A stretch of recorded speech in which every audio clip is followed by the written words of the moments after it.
சிந்தனை கெழிலொழுகும் சீராரும் மதனமென திகழ் பரத கண்டமிதில் தெக்கனமும் அதில் சிறந்த திராவிடர் திருநாடும்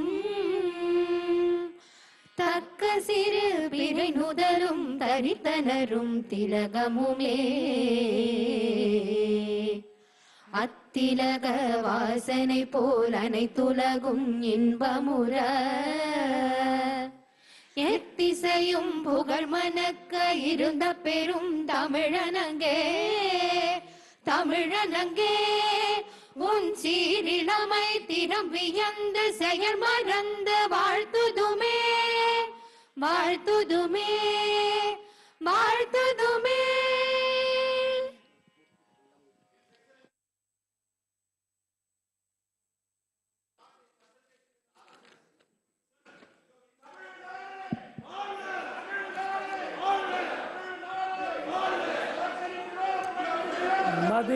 மதிப்பிற்குரிய பேரவை தலைவர் அவர்களே, மதிப்பிற்குரிய முதல்வர் அவர்களே,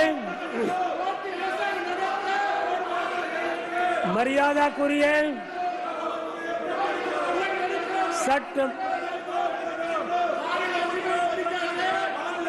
சட்டமன்ற உறுப்பினர்களே,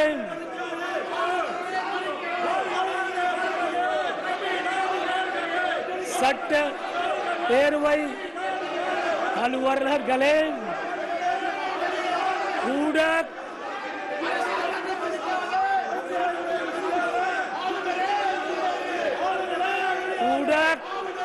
நண்பர்களே, என் இனிய தமிழ சகோதர சகோதரிகளே, அனைவருக்கும் வணக்கம்.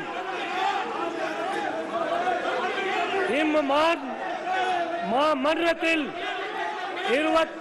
23ஆம் ஆண்டிற்கான சட்டமன்ற பேரவையின் முதல் கூட்டத்தில் என் உரையை ஆற்றுவதில் பெரும் மகிழ்ச்சி அடைகிறேன்.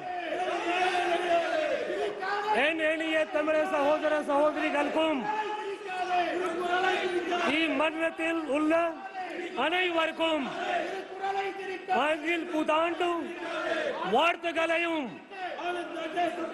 வர திருநாளாம் பொங்கல் திருநாள் வாழ்த்துக்களையும் தெரிவித்துக் கொள்கிறேன். இந்த புத்தாண்டில் நம்ம மாநிலத்தில் மகிழ்ச்சியும் வளமும் வளர்ச்சியும் மென்மேலும் பெருக்க உள்மார்ந்த வாழ்த்துக்களை தெரிவித்துக் கொள்கிறேன். வரப்புயர் நீர் உயரும், நீர் உயர் நேல உயரும், நேல உயர குடி உயரும், குடி உயர கோல் உயரும், கோல் உயர கோல் உயர்வான். என் அவையாரின் முதுமொழியை சொல்லி என் உரையை தொடங்குகிறேன்.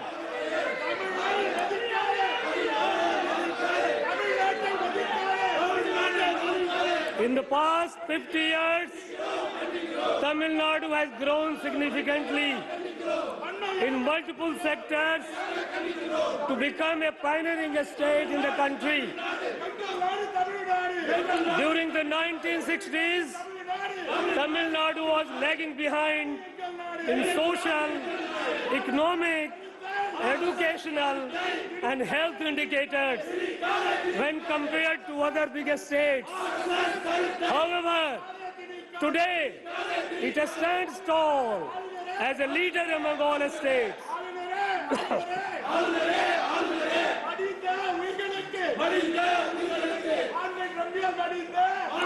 In the last year and a half, our Honorable Chief Minister has led the government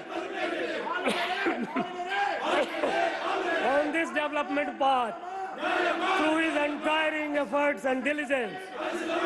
As a result, Tamil Nadu has been adjudged the best performing biggest state in India today's recent State of the State survey. This award is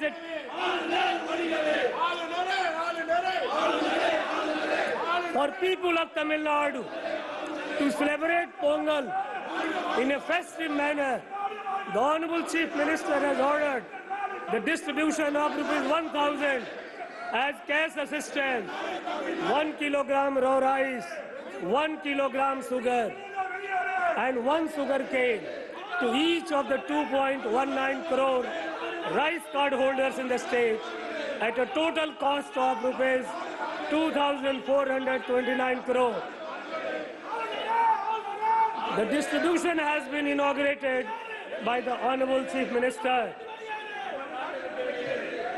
I am confident that this will help the people of the state to celebrate Pongal, which is an integral part of Tamil society, with joy and gaiety.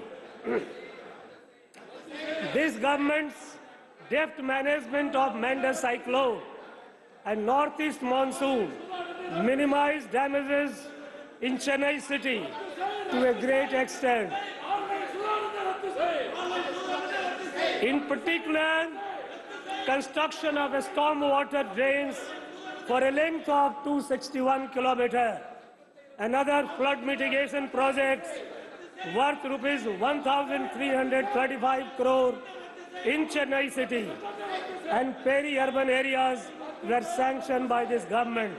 And of these, 209 works were completed well before the onset of monsoon. Further, construction of 360 kilometers of high-priority drains of Kosasti Basin was completed on a war footing. As a result, major areas of the core city, which were severely flooded last year, witnessed minimal stagnation during this monsoon. The traffic disruption caused by heavy rains was largely controlled and the city was quickly restored to normalcy. I convey my appreciation to this government for its exemplary and effective management of the Manda cyclone and northeast monsoon rains. This government, which functions on Mutamil Arinar Kalainar's philosophy of though we may fall, Tamil should flourish, is taking all steps to protect the rightful place of Tamil language. This government will continue to urge that all state languages should be accorded the official language status. Several states, including Tamil Nadu, had joined the GST regime, foregoing their fiscal autonomy on the assurance that their revenues will be protected. However, the anticipated revenues were not realized due to the drastic fall in revenue during the COVID pandemic. In such a scenario, the GST compensation regime has come to an end on 30th June 2022. Since the revenues of states are yet to fully recover from the impact of pandemic, this government urges the Government of India to further extend the GST compensation period by at least 2 more years. This government gives utmost importance to the prompt redressal of public grievances, in line with its commitment to providing good governance in the current year under the Mudalvarin Mugavari scheme. Out of 17.70 lakhs petitions received so far, more than 16.28 lakh petitions have been disposed. In order to ensure satisfactory resolution of these petitions, a monitoring unit has been established.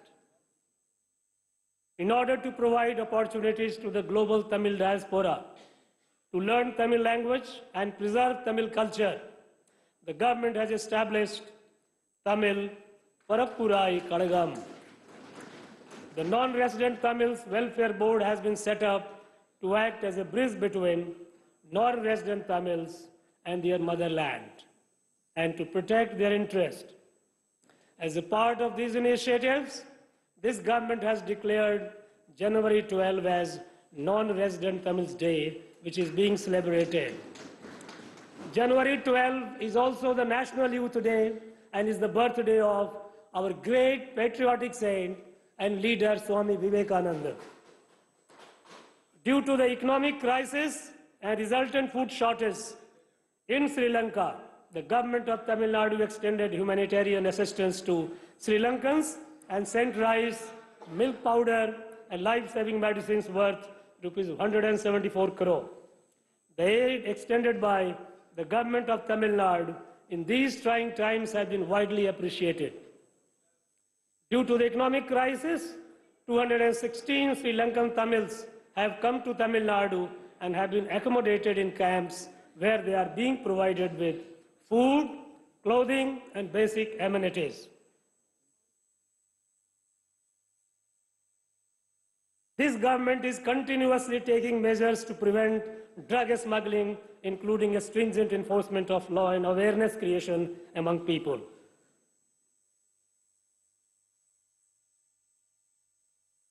To provide people with qualitative and consistent service delivery, this government has embarked an initiative, Nam Pagudi, Nam Nyaya Vilay Kadai, to modernize public distribution shops. So far, 4,455 shops have been given a facelift. As a result of this government's proactive planning and efforts in desilting waterways and canals, coupled with a favorable monsoon, Mettu Dam was opened 19 days ahead of the scheduled time for Kuruvai cultivation. Further, this government has provided Kuruvai package worth rupees 61.12 crore to farmers. As a result, a record 5.28 lakh acres was brought under Kuruvai paddy cultivation in the Kaveri Delta region. And so far, 36.20 lakh acres have been brought under Samba cultivation throughout the state. This government has announced an increase in procurement price of cow and buffalo milk by rupees 3 per litre without affecting the interest of the consumers. This has benefited 4.20 lakh milk producers in the state. This government accords highest priority for the welfare of fishermen and is proactively undertaking several development schemes. Construction of 5 new fishing harbors and improvement works in existing 3 fishing harbors at a total cost of rupees 982.30 crore are in progress. This government is committed to protect the fishing rights of Tamil Nadu fishermen in its traditional waters. In this year alone, 232 Tamil Nadu fishermen apprehended by the Sri Lankan Navy were released after the unstinting efforts of this government in collaboration with the government of India. Till date, 10 fishermen have not been released and 106 fishing boats continue to be under the custody of Sri Lankan government. This government will continue to urge that necessary steps be taken to restrain Sri Lankan Navy from apprehending our fishermen and to ensure early release of fishing boats and to find a permanent solution to these issues. Tamil Nadu has emerged as the forerunner in climate change mitigation in the country. In order to provide suitable policy directives on issues related to climate change, the Tamil Nadu Governing Council on Climate Change has been constituted with international experts under the chairmanship of Honorable Chief Minister. Further, to strengthen the state's efforts to climate change adaptation and mitigation, a climate summit was conducted by this government in Chennai on 8th and 9th December 2022. In a pioneering effort, this government set up a green climate fund with a fund size of rupees 1,000 crore to support large projects to tackle climate change. Not limiting itself to only welfare of human beings, this government upholds the age-old Tamil culture of caring and living in harmony with nature and all living beings. In this regard, this government has notified 2 bird sanctuaries at Kaduveli and Nanyarkulam and an elephant reserve at Agathiyar Malai. In an exemplary initiative, the government has notified India's first ever slender lorry sanctuary in Dindigul and Karur districts and Dugong Conservation Reserve in Park Bay.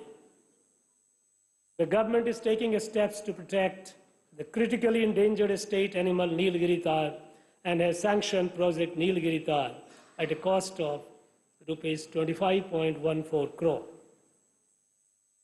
Under the Wetland Mission, Tamil Nadu has successfully obtained accreditation for 13 new Ramsar sites, the highest in the country. This government is committed to strongly asserting its rights on interstate river disputes. While maintaining friendly relations with neighboring states, this government will not permit any act that would be detrimental to the farmers of Tamil Nadu. The government is taking all necessary steps to prevent the construction of Mekadatu Dam.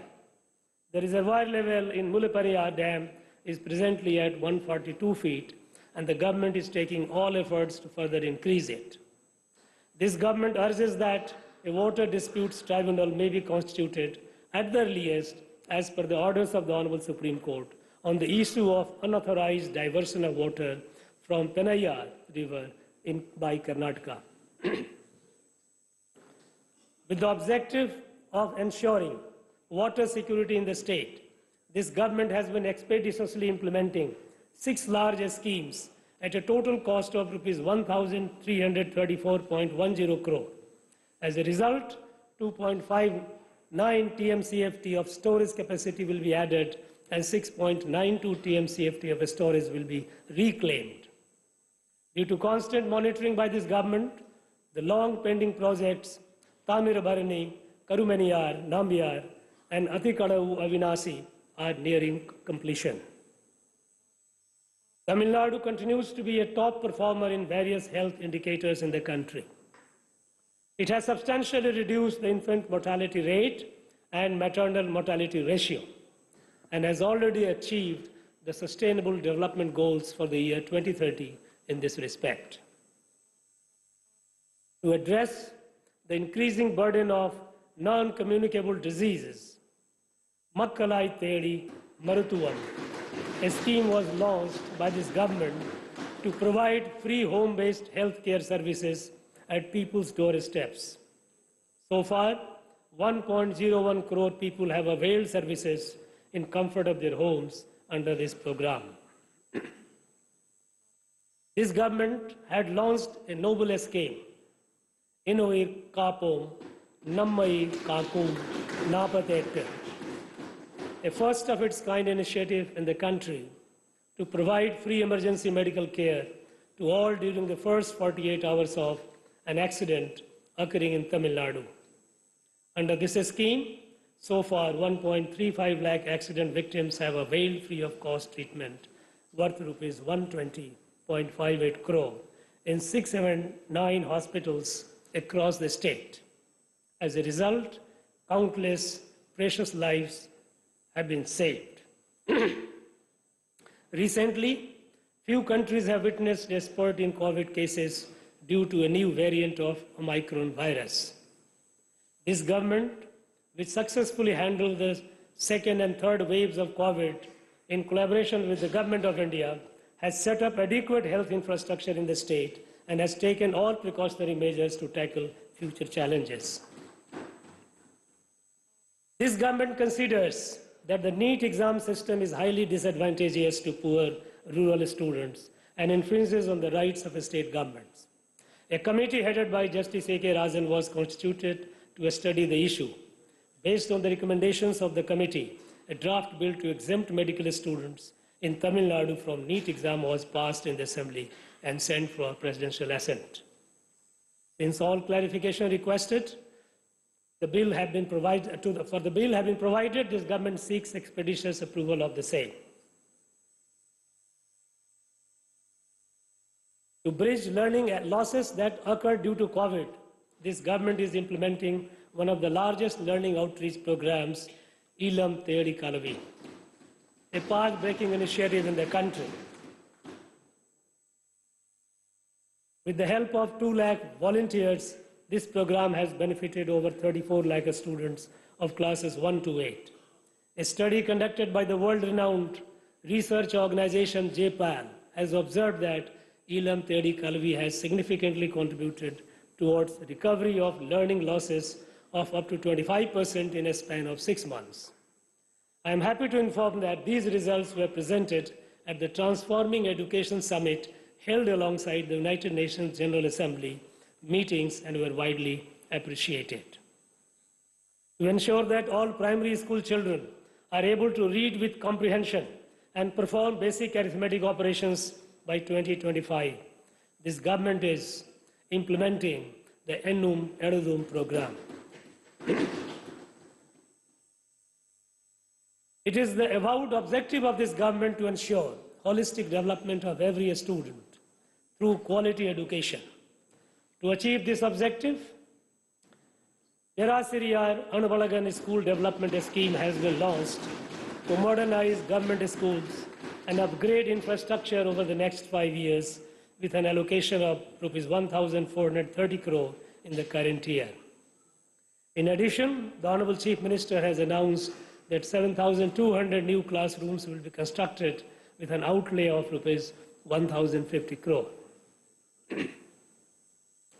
This government has planned to upgrade the 45-year-old Chennai Book Fair to global standards and will organize the Chennai International Book Fair for the first time from 16th to 18th January 2023 with participation from more than 25 countries.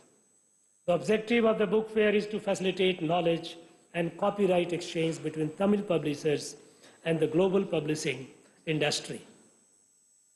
To realize Pavinder's dream, when shall we herald the day when the people of 1,000 languages will see the beauty of our mother Tamil and the poems of my Tamil people? The government of Tamil Nadu will provide a special grant to translate acclaimed Tamil literary works into international and other Indian languages. This government is taking steps to provide quality higher education and create a highly qualified and skilled human resource that would fulfill the needs of a fast-growing nation. To encourage girls and students to pursue higher education, this government has launched a landmark scheme, Moovalur, Ramamirtham, Ammayyar, Ninnaiva, Pudumai, and Tittam. Under this scheme, Rs 1,000 is provided every month as cash assistance to all girl students pursuing higher education who have studied in government schools from 6th to 12th standard. In the current academic year, 1,28,780 girl students have benefited through this scheme, and this number is expected to cross 2 lakh before the end of this financial year.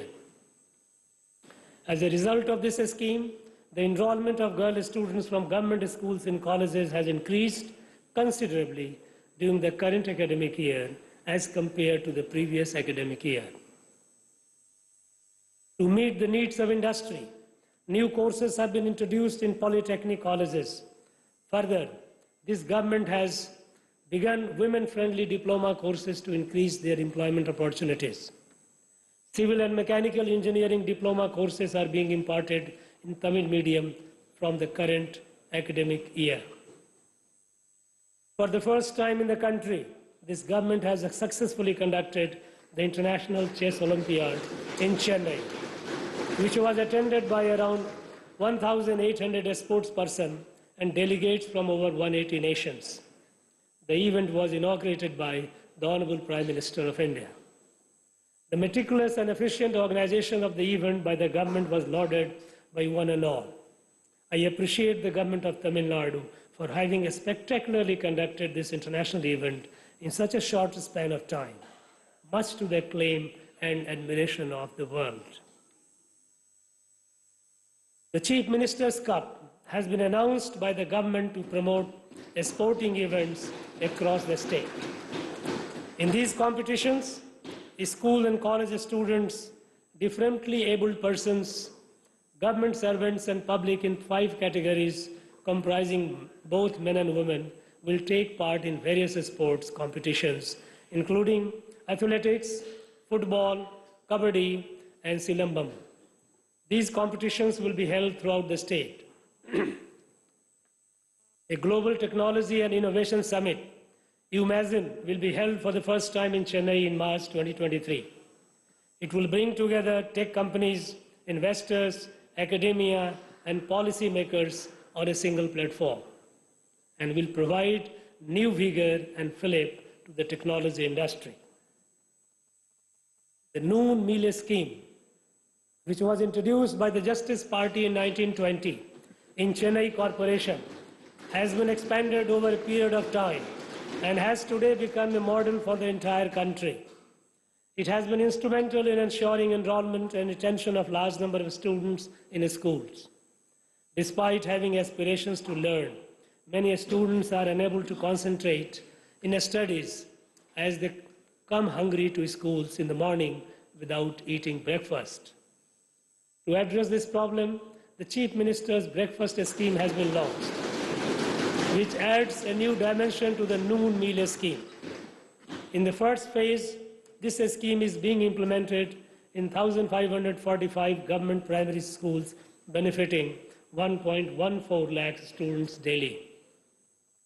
I firmly believe that this scheme will also be a model for the entire nation, similar to the Noon Meal Scheme. The Honorable Chief Minister has set the goal of a $1 trillion economy by the year 2030, with the objective of bringing living standards of people on par with developed countries and making Tamil Nadu the best state across sectors. As a result of several investment conclaves and global outreach activities undertaken by this government since July 2021, 207 MOUs have been signed with a cumulative investment commitment of Rs 2,23,210 crore and employment opportunities to 3,44,150 persons. It is notable that Tamil Nadu has attracted foreign direct investment worth Rs 28,232 crore during this period. This government has released several sectoral policies such as the Tamil Nadu Life Sciences Promotion Policy, Tamil Nadu Research and Development Policy, Tamil Nadu Footwear and Leather Policy, and Tamil Nadu Aerospace and Defense Industrial Policy in 2022. Further policies to promote ethanol blending, green hydrogen, and e-vehicles will be released shortly. For creating an enabling ecosystem for IT companies to set up in towns other than Chennai, mini tidal parks are being established in 7 locations. Further, the state's 3rd tidal park will be constructed in Madurai at an estimated cost of Rs 600 crores. The state government has begun preparatory works for setting up a greenfield international airport at Parandur in Kanchipuram district. This will help cater to the growing demand of air traffic, improve livelihood of the locals, and further economic development of the state.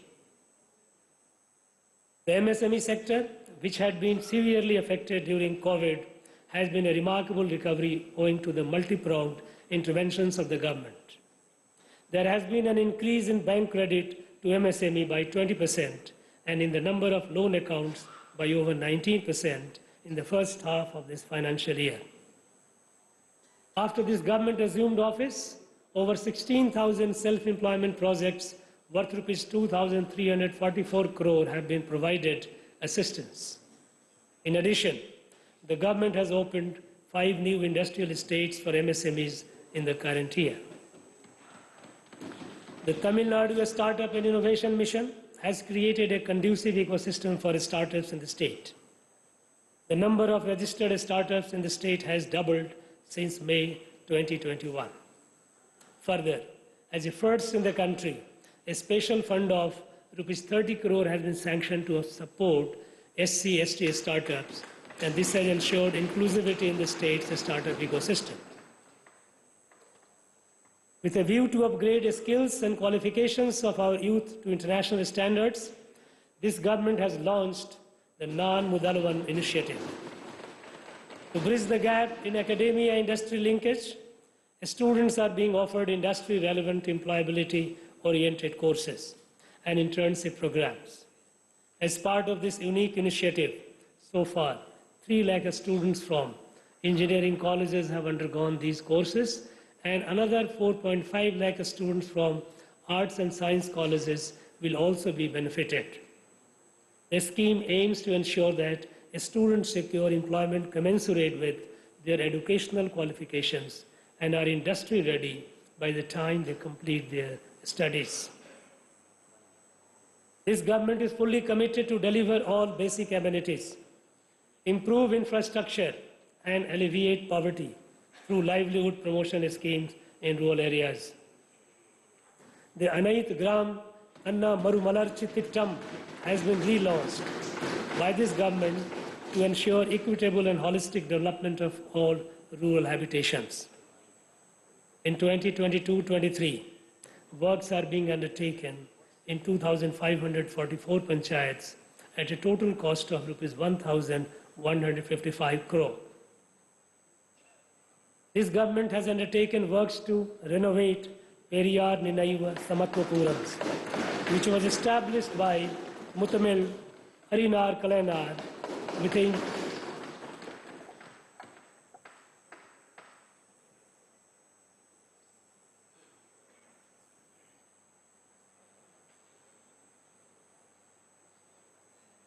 engineer. Huh? No.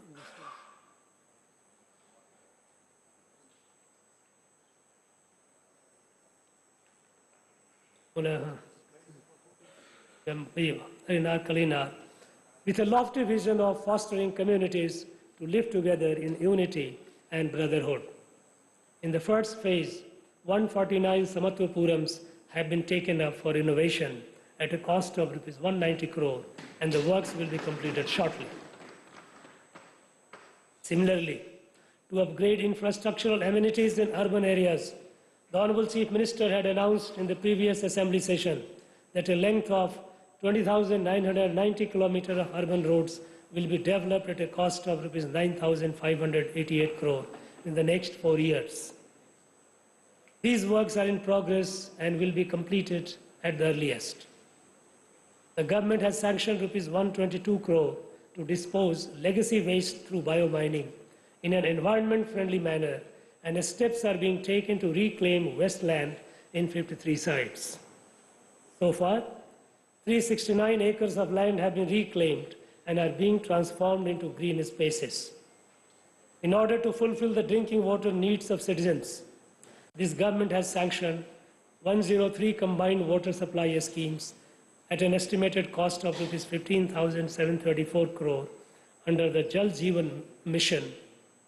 Further works to ensure drinking water supply in urban areas have been sanctioned at a cost of Rs 3,166 crore under Amrit scheme.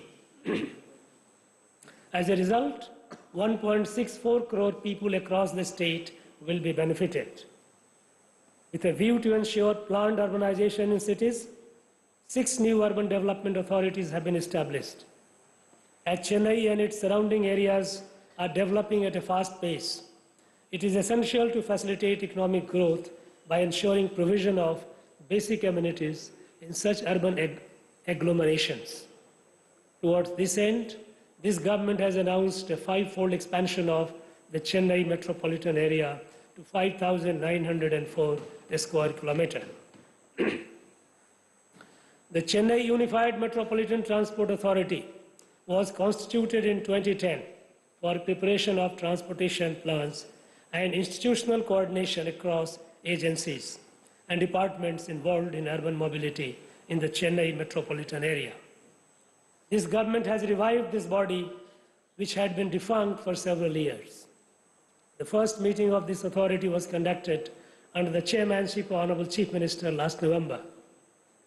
Initiatives such as integrated ticketing facility, comprehensive mobility plans, and safe commutes to women and students will be undertaken.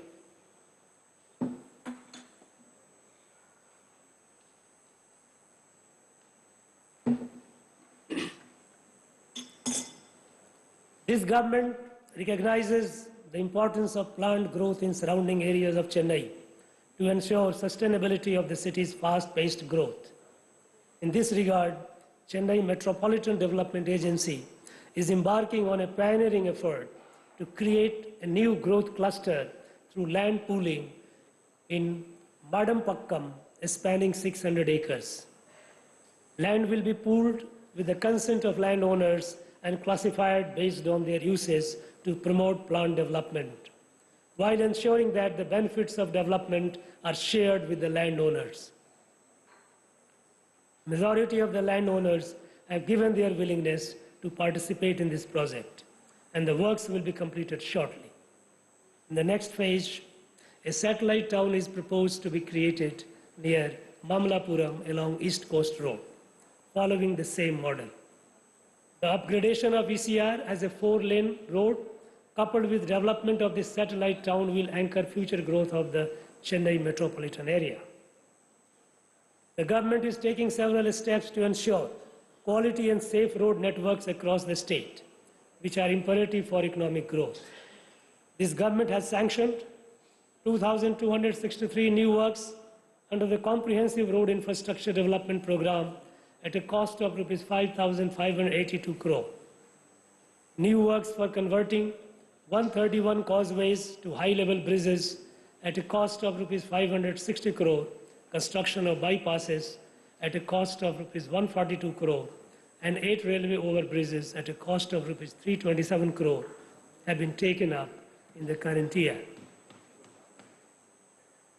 Self-help groups have been instrumental in enhancing the status of women through livelihood improvement, skill development, and self-reliance. In the current year, 42,845 new self-help groups have been formed with 3.97 lakh women.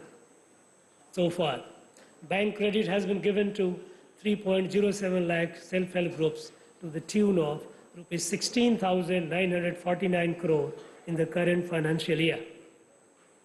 In order to improve the quality of self-help group products and to provide an opportunity for marketing through e-commerce, brand Mathi is being promoted by the government. The revolutionary scheme of providing free travel to all women in ordinary town buses has led to not only economic upliftment but also social empowerment of women in the state. On a daily basis, 36 lakh trips are being undertaken by women. A study commissioned by the State Planning Commission has revealed that a woman passenger saves approximately Rs 888 per month as a result of this scheme. This government is committed to replace the existing aged fleet with environment-friendly new green buses. Steps are being taken to procure 2,213 BS6 buses and 500 electric buses with KfW funding and 1,000 BS6 buses with state funding, and they will come into operation this year. The first phase of Chennai Metro Rail, covering 54 kilometers in 2 corridors, is providing world-class metro rail services. The ridership has been a steady increase after the COVID pandemic from an average of 1.76 lakh per day in June 2022 to 2.07 lakh per day in December 2022. The implementation of phase 2 of this project for a length of 118.9 kilometers at a total project cost of Rs 63,246 crore is progressing at a fast pace. This government is harnessing the immense tourism potential of the state and has adopted and integrated a strategy to the economy. Adventure and eco-camping sites are being set up in lesser-known places to provide unique experiences to tourists and also create livelihood opportunities for the local people. To commemorate the legacy of the inimitable great Tamil Emperor, Rajaraja Cholan, the government has announced that his birth anniversary, Sadai Vida, will be henceforth be celebrated as a government function. Further, the Rajaraja Cholan Mani Mandapam will be renovated and embellished to showcase the glory of the Chola Empire. The Honorable Chief Minister has also announced that the birth anniversary of Adi Tiruvadirai of the mighty Tamil Emperor Rajendra Chola, who reigned over vast swaths of the world, will henceforth be celebrated as a government function. This government has been taking proactive steps to preserve the rich heritage of archaeological and historical monuments in the state. Construction of a new world-class museum to showcase the artifacts found in Kiladi excavations is nearing completion. Similarly, works are underway to set up the Porunai Museum, where excavated artifacts from Adi Chananur, Korakai and Sivakalai will be displayed. This government has been taking all necessary measures to safeguard temple lands and properties since it assumed office. So far, land and properties worth rupees 3,657 crore have been retrieved by the government. During this year, the government has commenced new works in 34 temples at a total cost of rupees 158 crore. Further, the Honorable Chief Minister laid the foundation for works as part of the master plan of Tiruchendur Temple at an estimated cost of rupees 300 crore. This government, true to its philosophy of furthering inclusive growth, is implementing various special schemes towards socio-economic and educational development of the marginalized and weaker sections of the society. Several works, including construction of new hostels, smart classrooms, and upgradation of residential schools for Adi Dravidar and tribal students, are being undertaken at a cost of rupees 425.40 crores. Works are in progress for the construction of 1,537 houses for particularly vulnerable homeless tribals throughout the state. To protect the rights of forest-dwelling tribes, 2,293 tribal families have been given forest rights under the Forest Rights Act 2006 during the last 1.5 years.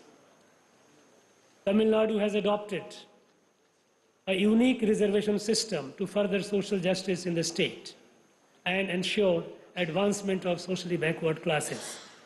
This government is firm on continuing the present reservation policy in the state, as the 10% quota for economically weaker section is against the ideals of social justice. To ensure economic development of socially backward sections of the society, steps are being taken to provide loans worth rupees 210 crore through the Tamil Nadu Backward Classes Economic Development Corporation and Tamil Nadu Minorities Economic Development Corporation. The government is firmly committed to safeguard the rights and interests of minorities in the state. The scheme of providing subsidy to pilgrims undertaking Hajj and Jerusalem pilgrimage will be continued. The upliftment of weaker and marginalized sections of the society is an important objective of this government. The Honorable Chief Minister has ordered that pension for differently abled persons will be enhanced from rupees 1,000 to rupees 1,500 per month, and maintenance allowance from rupees 1,500 to rupees 2,000 for severely affected persons with disabilities. The enhanced amounts are being provided at an annual additional cost of rupees 388 crore, benefiting 6.45 lakhs differently abled persons across the state. This government has announced an increase in dearness allowance from 34% to 38%, effective from 1st of January 2023, keeping in mind the welfare of government employees. This will benefit around 16 lakh government employees, teachers, pensioners, and family pensioners. This will result in an additional expenditure of rupees 2,359 crore per annum. The process of receiving life certificates for pensioners has been digitized and made easier, allowing the pensioners to avail this service from the comfort of their home. Since this government took office, in 2021, the state was severely affected by heavy flooding and rains, and normal life was disrupted. Based on the learnings of that disaster, this government has effectively managed the recent cyclone and rains.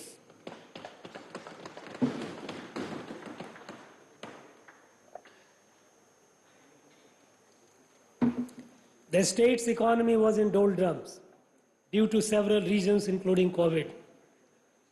Within the last year and a half, due to the economic reforms, welfare schemes, and development works carried out by this government, the economy has been revived and the state has been marching ahead in the path of development.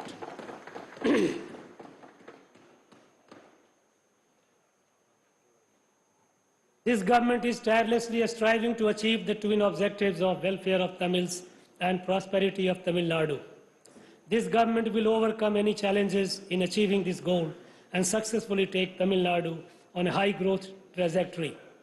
This year, I hope that all of you will constructively participate in legislative debates, enact required legislations for the welfare of people and socio-economic growth of the state, and extend cooperation to the government's endeavor in achieving these objectives.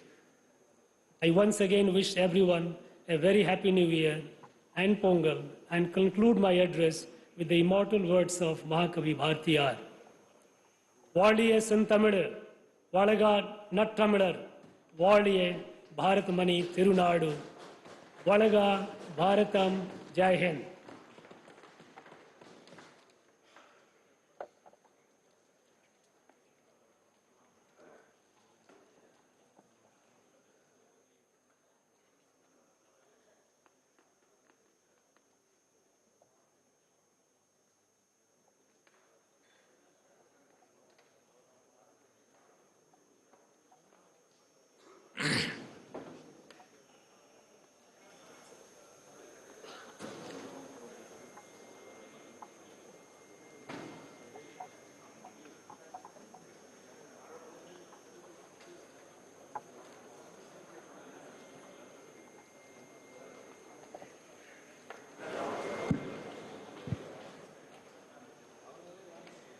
மாண்புமிகு சட்டமன்ற பேரவை உறுப்பினர்களே வணக்கம். இம்மாமன்றத்தின் 2023ஆம் ஆண்டுக்கான சட்டமன்ற பேரவையின் முதல் கூட்டத்தில் என் உரையை ஆற்றுவதில் பெரும் மகிழ்ச்சி அடைகிறேன். தமிழ்நாட்டு மக்களுக்கும் இம்மாமன்றத்தின் அனைத்து உறுப்பினர்களுக்கும் எனது புத்தாண்டு மற்றும் தமிழர் திருநாளான பொங்கல் நல்வாழ்த்துக்களையும் தெரிவித்துக் கொள்கிறேன். இந்த புத்தாண்டில் நம் மாநிலத்தில் மகிழ்ச்சியும் வளமும் வளர்ச்சியும் மென்மேலும் பெருக என் உளமார்ந்த வாழ்த்துக்களை தெரிவித்துக் கொள்கிறேன். கடந்த 50 ஆண்டுகளாக பல்வேறு துறைகளில் தமிழ்நாடு நமது நாட்டில் உள்ள மாநிலங்களில் முன்னோடி மாநிலமாக பெரும் வளர்ச்சி கண்டுள்ளது.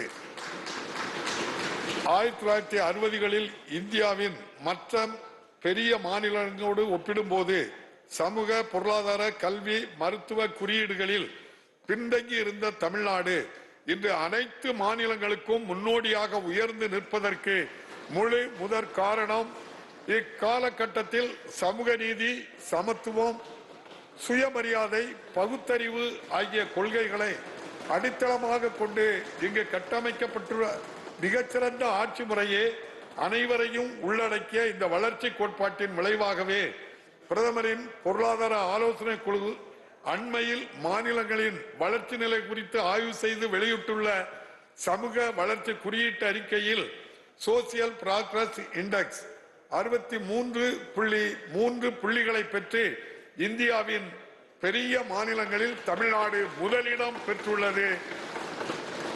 சமுதாயத்தில் ஒடுக்கப்பட்டோர், விளிம்பு நிலையில் உள்ளோர், பிற்படுத்தப்பட்டோர் போன்றோருக்கு அதிகாரம் அளித்து அவர்களின் நலன் காத்துள்ள இந்த திராவிட வளர்ச்சி பாதையில் இந்த அரசு மேலும் உத்வேகத்தோடு தொடர்ந்து பீடு நடை போடும்.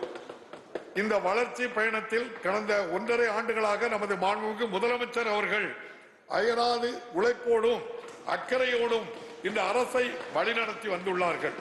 இந்த வகையில் அண்மையில் இந்தியா டுடே பத்திரிகை நடத்திய மாநிலங்களின் நிலை என்ற ஆய்வு சிறப்பாக செயல்படும் பெரிய மாநிலங்களில் முதன்மை மாநிலம் தமிழ்நாடு என்று முடிவு செய்துள்ளது. இந்த சாதனை நம் மாண்புமிகு முதலமைச்சர் அவர்களின் ஆற்றல் மிக்க தலைமைக்கும் சமூக நீதியையும் அனைவரையும் உள்ளடக்கிய வளர்ச்சியையும் அடிப்படையாக கொண்ட திராவிட மாடல் ஆட்சிக்கும் அளிக்கப்பட்டுள்ள நற்சான்றாகும்.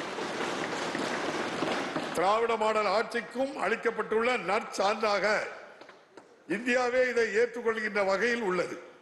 தமிழ்நாட்டில் பொங்கல் பண்டிகையை மக்கள் சிறப்பாக கொண்டாடும் விதமாக 2429 கோடி ரூபாய் செலவில் 2.19 கோடி அரிசி அட்டைதாரர்கள் பயனடையும் வகையில் ஒவ்வொரு அரிசி அட்டைதாரருக்கும் 1000 ரூபாயும் 1 கிலோ பச்சரிசியும் 1 கிலோ சர்க்கரையும் ஒரு முழு செங்கருப்பும் வழங்கிட மாண்புமிகு முதலமைச்சர் அவர்கள் ஆணையிட்டு இன்று அதனை தொடங்கி வைத்துள்ளார்கள்.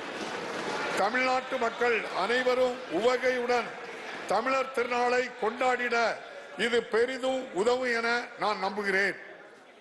மாண்டஸ் புயல் வடகிழக்கு பருவமழையை அரசு சிறந்த முறையில் கையாண்டதால் சென்னை மாநகரில் அதன் தாக்கம் மிக குறைந்த அளவிலேயே இருந்தது. குறிப்பாக சென்னை மற்றும் புறநகர் பகுதிகளில் மழைக்காலம் தொடங்குவதற்கு முன்னரே 261 கிலோமீட்டர் நீளமுள்ள மழைநீர் கால்வாய்கள் மற்றும் இதர வெள்ளத்தடுப்பு திட்டங்களுக்காக 1335 கோடி ரூபாய் அரசால் ஒதுக்கீடு செய்யப்பட்டு அதில் 200 கிலோமீட்டர் நீளமுள்ள கால்வாய்கள் கட்டி முடிக்கப்பட்டுள்ளன. மேலும் கொசத்தலை ஆற்றில் 360 கிலோமீட்டர் நீளத்திற்கு மிக முக்கிய மழைநீர் கால்வாய்கள் போர்க்கால அடிப்படையில் கட்டமைக்கப்பட்டுள்ளன. இதன் விளைவாக கடந்த காலங்களில் அதிக அளவில் மழை வெள்ள பாதிப்பிற்கு உள்ளான சென்னை மாநகரின் முக்கியமான பகுதிகள் இந்த பருவமழை காலத்தில் மிக குறைந்த அளவிலேயே பாதிப்படைந்தன. மழை வெள்ளத்தின் காரணமாக ஏற்படக்கூடிய போக்குவரத்து நெரிசலும் பெருமளவு குறைக்கப்பட்டு மாநகரம் உடனடியாக இயல்பு நிலைக்கு திரும்பியது. மாண்டஸ் புயலையும் வடகிழக்கு பருவமழையையும் மிகச்சிறப்பாக கையாண்ட இந்த அரசுக்கு எனது பாராட்டுகளை தெரிவித்துக் கொள்கிறேன். வீழ்வது நாமாக இருப்பினும் வாழ்வது தமிழாக இருக்கட்டும் என்ற முத்தமிழறிஞர் கலைஞர் அவர்களின் கொள்கை நிலைப்பாட்டுடன் செயல்படும் இந்த அரசு தமிழ் மொழியின் உரிமையை காக்க அனைத்து நடவடிக்கைகளையும் மேற்கொண்டு வருகிறது. அலுவல் மொழி பயன்பாடு தொடர்பாக தமிழ் உள்ளிட்ட மாநில மொழிகளின் நலனுக்கு குந்தகம் விளைவிக்கும் முயற்சிகளுக்கு எதிராக ஏற்கனவே இந்த மாமன்றத்தில் தீர்மானம் நிறைவேற்றப்பட்டுள்ளது. அனைத்து மாநில மொழிகளையும் அலுவல் மொழியாக அறிவிக்க வேண்டும் என்று இந்த அரசு தொடர்ந்து வலியுறுத்தும். மாநிலங்களின் வருவாய் பாதுகாக்கப்படும் என்று அளிக்கப்பட்ட வாக்குறுதியின் அடிப்படையில் தமிழ்நாடு உள்ளிட்ட பல மாநிலங்கள் தங்களது வரி விதிக்கும் அதிகாரத்தை விட்டுக் கொடுத்து சரக்கு மற்றும் சேவை வரி முறையில் இணைந்தன. ஆனால் கோவிட் பெருந்தொற்று காலத்தில் வரி வளர்ச்சி வீழ்ச்சியடைந்ததால் மாநிலங்களின் வருவாய் எதிர்பார்த்த அளவில் இல்லை. இந்நிலையில் 30/6/2022 நாளுடன் சரக்கு மற்றும் சேவை வரி இழப்பீடு வழங்கும் காலம் முடிவடைந்துள்ளது. கோவிட் பெருந்தொற்றின் தாக்கத்தில் இருந்து மாநிலங்களின் வருவாய் இன்னும் முழுமையாக மீளாத நிலையில் இழப்பீடு வழங்கும் காலத்தினை குறைந்தபட்சம் மேலும் 2 ஆண்டுகளுக்காவது நீட்டிக்க வேண்டும் என்று ஒன்றிய அரசை இந்த அரசு வலியுறுத்துகின்றது. பொதுமக்களின் குறைகளை உடனுக்குடன் தீர்த்து நல்லாட்சியை வழங்கிட இந்த அரசு மிகுந்த முக்கியத்துவம் அளித்து வருகின்றது. நடப்பாண்டில் முதல்வரின் முகவரி திட்டத்தின் கீழ் இதுவரை பெறப்பட்டுள்ள 17,70,000 மனுக்களில் 16,28,000க்கும் மேலான மனுக்களுக்கு தீர்வு காணப்பட்டுள்ளது. இந்த மனுக்கள் மீது திருப்திகரமான முறையில் தீர்வுகள் காணப்படுவதை உறுதி செய்திட கண்காணிப்பு பிரிவு ஒன்று அமைக்கப்பட்டுள்ளது. உலகெங்கும் விரவியுள்ள தமிழர்களுக்கு தமிழ் மொழியை கற்பதற்கான வாய்ப்புகளை ஏற்படுத்தவும் தமிழ் பண்பாட்டினை பேணி காக்கவும் தமிழ் பரப்புரை கழகம் உருவாக்கப்பட்டுள்ளது. மேலும் அயலக தமிழர்களுக்கும் தாய் தமிழ்நாட்டிற்கும் ஒரு பாலமாக இயங்குவதற்கும் அவர்களின் நலனை காப்பதற்கும் அயலக தமிழர் நல வாரியம் அமைக்கப்பட்டுள்ளது. இம்முயற்சிகளின் ஒரு பகுதியாக ஆண்டுதோறும் ஜனவரி 12ஆம் நாள் அயலக தமிழர் தினமாக இந்த அரசால் அறிவிக்கப்பட்டு கொண்டாடப்பட்டு வருகிறது. இலங்கையில் ஏற்பட்ட பொருளாதார நெருக்கடியினால் உணவு பற்றாக்குறையினால் பாதிக்கப்பட்ட இலங்கை மக்களுக்கு மனிதாயமான அடிப்படையில் 174 கோடி ரூபாய் மதிப்புள்ள அரிசி, பால் பவுடர், உயிர்காக்கும் மருந்துகள் ஆகியவற்றை இந்த அரசு வழங்கியது. இக்கட்டான சூழலில் உதவிக்கரம் நீட்டிய தமிழ்நாடு அரசின் இந்த நடவடிக்கையை அனைவரும் பாராட்டியுள்ளனர். இக்காலகட்டத்தில் பொருளாதார நெருக்கடி காரணமாக 216 இலங்கை தமிழர்கள் தமிழ்நாட்டிற்கு வந்துள்ளனர். அவர்களை முகாம்களில் தங்க வைத்து தேவையான உணவு, உடை, அடிப்படை வசதிகள் போன்றவை வழங்கப்படுகின்றன. மாநிலத்தில் சட்ட ஒழுங்கை நிலைநாட்டிட இந்த அரசு உயர் முன்னுரிமை அளிக்கின்றது. வன்முறையில்லா ஒரு அமைதி பூங்காவாக தமிழ்நாடு தொடர்ந்து திகழ்வதற்கு தேவையான அனைத்து நடவடிக்கைகளையும் இந்த அரசு மேற்கொண்டு வருகிறது. நம் இளைய தலைமுறையின் எதிர்காலத்தின் மீது அக்கறை கொண்டு போதைப் பொருட்களின் விநியோகத்தையும் பயன்பாட்டையும் இரும்பு கரம் கொண்டு ஒடுக்க மாண்புமிகு முதலமைச்சர் அவர்கள் உறுதியாக உள்ளார். போதைப் பொருட்களின் கடத்தல் தடுப்பு சட்டங்களை தீவிரமாக அமுல்படுத்துவதில் மக்களிடையே விழிப்புணர்வை ஏற்படுத்தல் போன்ற நடவடிக்கைகளை இந்த அரசு தொடர்ந்து மேற்கொண்டு வருகின்றது. மக்களுக்கு சீராகவும் சிறப்பாகவும் சேவைகளை வழங்கும் எழில் கூடங்களாக பொது விநியோக கடைகளை மாற்றி அமைத்திட இந்த அரசு நம்ம பகுதி நம்ம ஞாபக கடை என்ற புதிய முயற்சியை தொடங்கியுள்ளது. இத்திட்டத்தின் கீழ் இதுவரை 4455 பொது விநியோக கடைகள் மேம்படுத்தப்பட்டுள்ளன. நீர்நிலைகளையும் கால்வாய்களையும் முன்கூட்டியே திட்டமிட்டு தூர்வாருவதில் முனைப்பான முயற்சிகளை இந்த அரசு மேற்கொண்டதாலும் நல்ல பருவமழை பெய்ததாலும் குறுவை சாகுபடிக்கு மேட்டூர் அணை உரிய காலத்திற்கு 19 நாட்கள் முன்னதாகவே திறக்கப்பட்டது. மேலும் உழவர்களுக்கு 61 கோடியே 12 லட்சம் மதிப்பிலான குறுவை தொகுப்பை இந்த அரசு வழங்கியுள்ளது. இவை காரணமாக காவிரி டெல்டா பகுதியில் 5,28,000 ஏக்கர் பரப்பில் குறுவை நெல் சாகுபடி செய்து வரலாற்று சாதனை படைக்கப்பட்டதோடு மாநிலத்தில் சம்பா சாகுபடி இதுவரை 36,20,000 ஏக்கர் பரப்பில் மேற்கொள்ளப்பட்டுள்ளது. நுகர்வோர் பாதிக்கப்படாத வகையில் பசும்பால், எருமைப்பால் ஆகியவற்றின் கொள்முதல் விலையை லிட்டருக்கு 3 ரூபாய் உயர்த்தி அரசு அறிவித்துள்ளது. இதன் மூலம் மாநிலத்தில் உள்ள 4,20,000 பால் உற்பத்தியாளர்கள் பயன்பெறுகின்றார்கள். மீனவர் நலனில் மிகுந்த அக்கறை கொண்ட இந்த அரசு அவர்களின் நலனுக்காக பல்வேறு வளர்ச்சி திட்டங்களை முனைப்புடன் செயல்படுத்தி வருகிறது. தமிழ்நாட்டில் 5 புதிய மீன்பிடி துறைமுகங்கள் அமைக்கும் பணிகளும் 3 மீன்பிடி துறைமுக மேம்பாட்டு பணிகளும் மொத்தம் 982 கோடியே 30 லட்சம் ரூபாய் மதிப்பீட்டில் மேற்கொள்ளப்பட்டு வருகின்றன. பாரம்பரிய கடற்பகுதியில் தமிழ்நாட்டு மீனவர்களின் மீன்பிடி உரிமைகளை பாதுகாப்பதில் இந்த அரசு உறுதியாக உள்ளது. இந்த ஆண்டில் மட்டும் இலங்கை கடற்படையினால் கைது செய்யப்பட்ட 232 தமிழ்நாட்டு மீனவர்கள் இந்த அரசின் தீவிர முயற்சியால் மீட்கப்பட்டுள்ளனர். இன்று வரை 10 மீனவர்கள் இலங்கை அரசால் திருப்பி அனுப்பப்படவில்லை. 106 மீன்பிடி படகுகள் இலங்கை அரசின் கட்டுப்பாட்டில் இன்னும் உள்ளன. இலங்கை கடற்படையினர் நமது மீனவர்களை கைது செய்வதை தடுக்கவும் மீனவர்களின் உடைமைகளை விடுவிக்கவும் உரிய நடவடிக்கைகளை மேற்கொள்ளுமாறும் இப்பிரச்சனைகளுக்கு நிரந்தர தீர்வு காணவும் இந்த அரசு தொடர்ந்து வலியுறுத்தும். காலநிலை மாற்றத்தால் ஏற்படும் தாக்கத்தை தணிப்பதில் நாட்டிலேயே முன்னோடி மாநிலமாக தமிழ்நாடு திகழ்கிறது. காலநிலை மாற்றம் குறித்து தகுந்த ஆலோசனைகளை வழங்கிட மாண்புமிகு முதலமைச்சர் அவர்களின் தலைமையில் பன்னாட்டு வல்லுநர்களை கொண்ட உயர்மட்ட குழு ஒன்று அமைக்கப்பட்டுள்ளது. மேலும் காலநிலை மாற்றத்தை எதிர்கொள்வதற்கான முயற்சிகளை வலுப்படுத்த காலநிலை உச்சி மாநாட்டையும் சென்னையில் இந்த அரசு 2022ஆம் ஆண்டு டிசம்பர் 8, 9 தேதிகளில் வெற்றிகரமாக நடத்தியுள்ளது. ஒரு முன்னோடி முயற்சியாக காலநிலை மாற்றத்தை எதிர்கொள்வதற்கான பெரும் திட்டங்களுக்கு ஆதரவளிக்கும் வகையில் 1000 கோடி ரூபாய் மதிப்பில் பசுமை காலநிலை நிதியத்தை கிரீன் கிளைமேட் ஃபண்ட் அரசு அமைத்துள்ளது. மாநில நலன் மட்டுமின்றி பகுத்துண்டு பல்லுயிர் ஓம்பும் தமிழர் பண்பாட்டை பேணி காக்கவும் இவ்வரசு கழுவேலி, நஞ்சராயன் குளம் ஆகிய இடங்களில் பறவைகள் சரணாலயங்களையும் அகத்தியர் மலையில் யானைகள் காப்பகத்தையும் அமைக்க ஆணையிட்டுள்ளது. அதுபோல் இந்தியாவிலேயே முதல் முயற்சியாக திண்டுக்கல், கரூர் மாவட்டங்களில் தேவாங்கு காப்பகத்தையும் பாக் விரிகுடாவில் கடற்பசு காப்பகத்தையும் இந்த அரசு அமைத்துள்ளது. அழிவின் விளிம்பில் உள்ள மாநில விலங்கான நீலகிரி வரையாட்டை பாதுகாத்திட நீலகிரி வரையாடு திட்டத்தை 25 கோடியே 14 லட்சம் ரூபாய் செலவு மதிப்பில் செயல்படுத்திட இந்த அரசு ஆணையிட்டுள்ளது.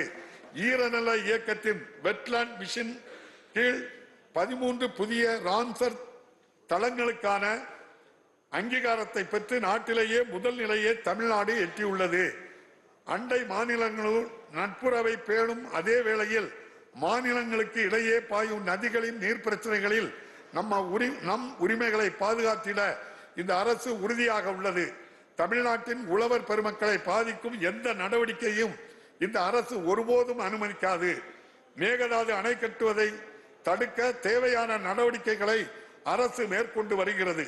முல்லை பெரியாறு அணையில் 142 உயரத்திற்கு நீர் தேக்கப்பட்டுள்ளதோடு அணையின் உயரத்தை மேலும் உயர்த்த அனைத்து முயற்சிகளையும் இந்த அரசு மேற்கொண்டு வருகிறது.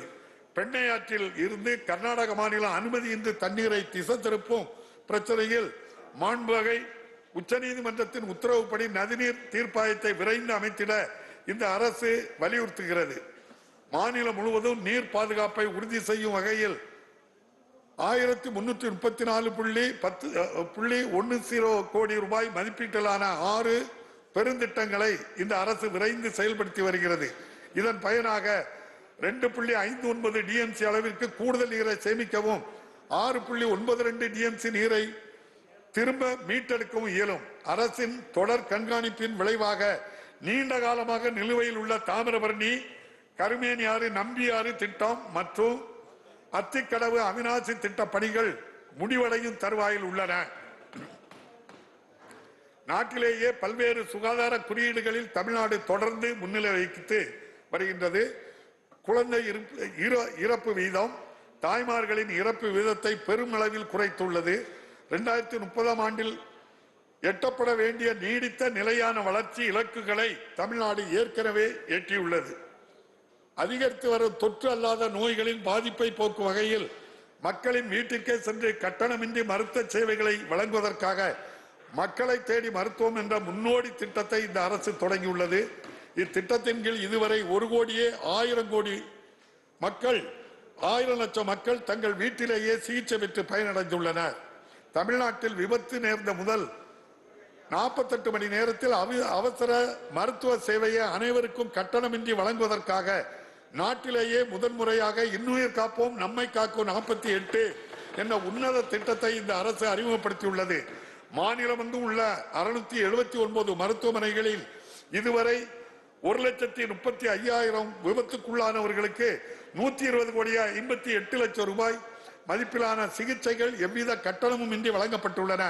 இத்திட்டத்தின் மூலம் எண்ணற்ற விலை மதிப்பில்லா உயிர்கள் காக்கப்பட்டுள்ளன.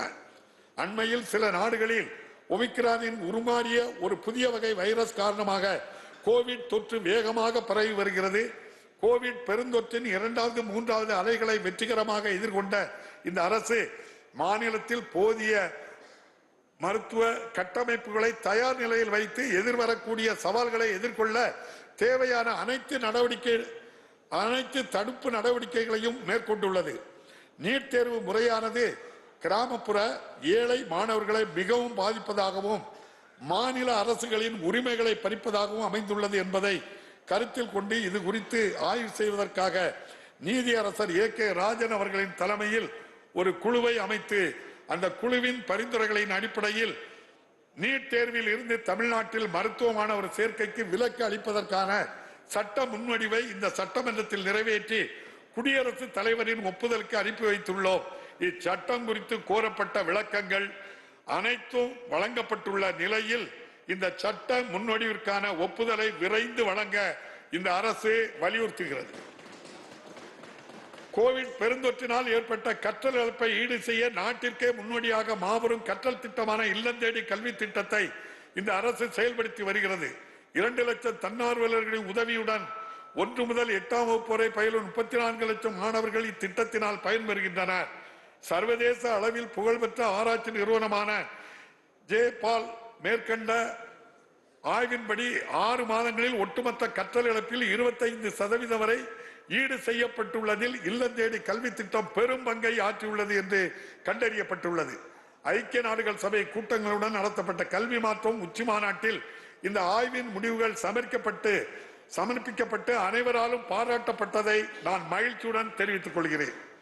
2025ஆம் ஆண்டுக்குள் தொடக்க பள்ளியில் பயிலும் அனைத்து குழந்தைகளும் புரிதலுடன் படிக்கவும் எண்கணிதத்தில் திறன் பெறுவதற்கும் எண்ணும் எழுத்தும் திட்டமும் செயல்படுத்தப்படுகிறது. அனைவருக்கும் தரமான கல்வி வழங்குவதன் மூலம் ஒவ்வொரு மாணவரையும் முழுமையான வளர்ச்சி அடைய செய்வதே இந்த அரசின் முக்கிய குறிக்கோள் ஆகும். இந்த நோக்கத்தை எய்திட அடுத்த 5 ஆண்டுகளில் அரசு பள்ளிகளை நவீனப்படுத்தி கட்டமைப்பை மேம்படுத்துவதற்காக பேராசிரியர் அன்பழகன் பள்ளி மேம்பாட்டு திட்டம் தொடங்கப்பட்டுள்ளது. நடப்பாண்டில் இத்திட்டத்திற்கு 1430 கோடி ரூபாய் ஒதுக்கீடு செய்யப்பட்டுள்ளது.